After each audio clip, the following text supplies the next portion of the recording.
The weather's taking a turn to the active side as we head into the end of the work week. Thunderstorms and maybe a little bit of snow. Emphasis on that little bit is heading our way. This is the Bluegrass Weather Report for Wednesday, January 11th, 2023. I'm Meteorologist Shane Smith, and I'm glad you can join us today.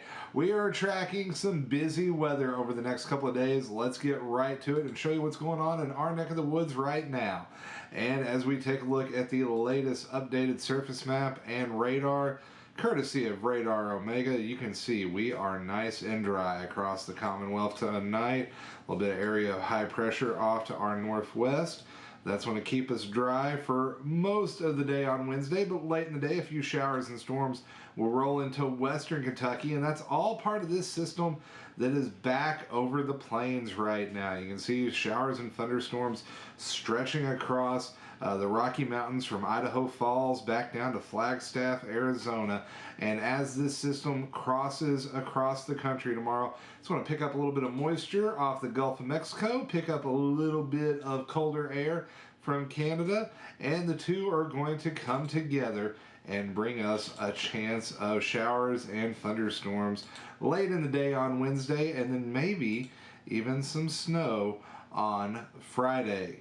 Now, before we get there, though, we do have to contend with a little bit of severe weather potential with this storm system over the next 2 days. Check out the severe weather outlook from the Storm Prediction Center. This is for Wednesday, January 11th, for today.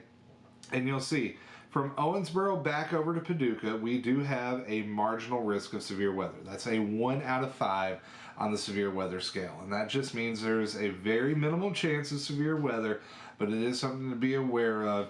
It would likely be late in the day on Wednesday, and we would expect gusty winds to be the main concern with that. Now, that area becomes a little bit more widespread as we go into Thursday. Notice pretty much from Paducah over towards Manchester, Hazard, back up into portions of Lee and Estill County, Lexington, Frankfort, Bowling Green, most of south central and southwestern Kentucky under that marginal risk on Thursday. Once again, the main concern being damaging winds. Let's map out how it could all play out using the high resolution rapid refresh model. And let's see real quick if that'll pop back up. There we go. All right, HRRR model. Let's roll you into the future. Starting off today, midnight, nice and dry. 6 a.m., a few showers possibly popping up in western Kentucky ahead of that front as some warmer air moves into the region. That may be up in Lexington around lunchtime, eventually work into northeastern Kentucky by about 1, 2 o'clock in the afternoon. And then our best chance of severe weather going to be late in the day and early on Thursday out in far western Kentucky as that frontal system and low pressure begins to arrive. Let's see, 8 a.m. on East Coast time, 7 Central on Thursday. And you can see a broken line of thunderstorms from Cincinnati back towards Frankfort, E-Town, down towards Columbia, back over towards Bowling Green. Some of these may contain heavy rain, gusty winds, maybe even a little bit of small hail as that storm system pushes eastward. By lunchtime, it's in far eastern Kentucky with a little bit of redevelopment from Cincinnati to Lexington back down to Bowling Green. So it looks like a couple of waves of showers and storms as this system rolls through. Then on the backside, that's when we could bring in the potential of the winter weather.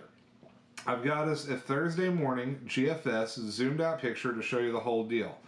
As that system moves it out, we begin to pull in cold air from Canada. Now, it's not going to be a ton of cold air, nowhere near as cold as what we saw back around Christmas time, but maybe cold enough to kick a few flakes our way. It's really going to depend on the track and the strength of that low.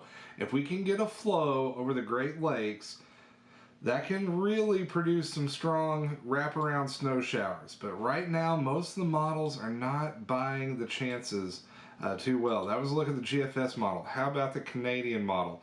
It's even less enthused with the snow chances. It's much faster at the low, not as strong.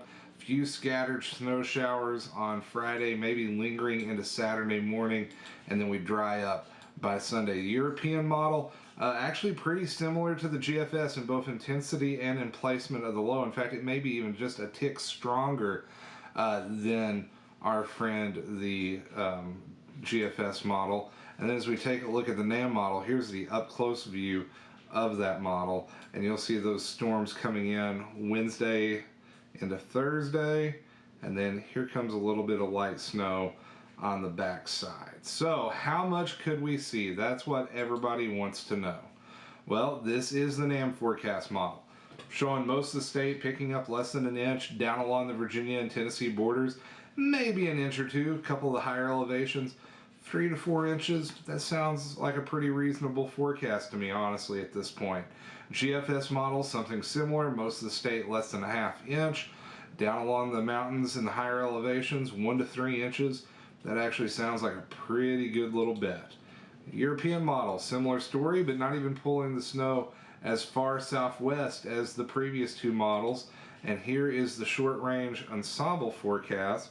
This takes a bunch of the short range models, blends them together, and gives you an average, and it too showing for most of the state less than a ½ inch and 1 to 2 inches in the higher elevations. So as far as actual snowfall totals, this is not going to be a big deal system for us on Friday and Saturday. For most of us, if we pick up a coating, we're going to be lucky. For my friends down in Harlan, Letcher County, Bell County, Southern Pike County, higher elevations, 1 to 3 inches, not a bad guess at this point, especially Black Mountain, Pine Mountain. You know the normal trouble spots in far eastern Kentucky.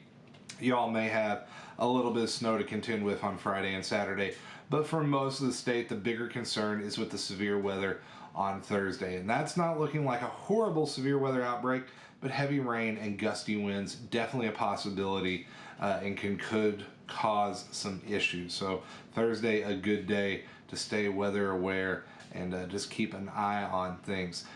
Now, we turn a little bit cooler for the weekend, and then as we head into next week, we actually see a return of mild weather. The cold does not stick around, and it looks like it's not going to be until the end of the month, sometime in that last week or so of January, when we have our next chance at a really big push of cold air into the eastern half of the U.S. The pattern looks to be settling down a little bit, at least as far as the potential of cold chances. So that's all I've got for you right now. Hope you found this video informative and entertaining, at least somewhat. And if you're enjoying the content we're producing here at the Bluegrass Weather Report, be sure to hit that like button, and the subscriptions help the most. If you enjoy what I do, I'm putting out weather videos 2 to 3 times a week. Hit that subscribe button. Really helps me out quite a bit. Also, be sure to follow me on social media. Shane Smith Media on Twitter and Meteorologist Shane Smith on Facebook. Love to have you guys there, and I post some things, some weather related, some not, but trying to keep you informed of what's going on here in the world of Kentucky weather. So until next time, be sure to take care and stay weather aware.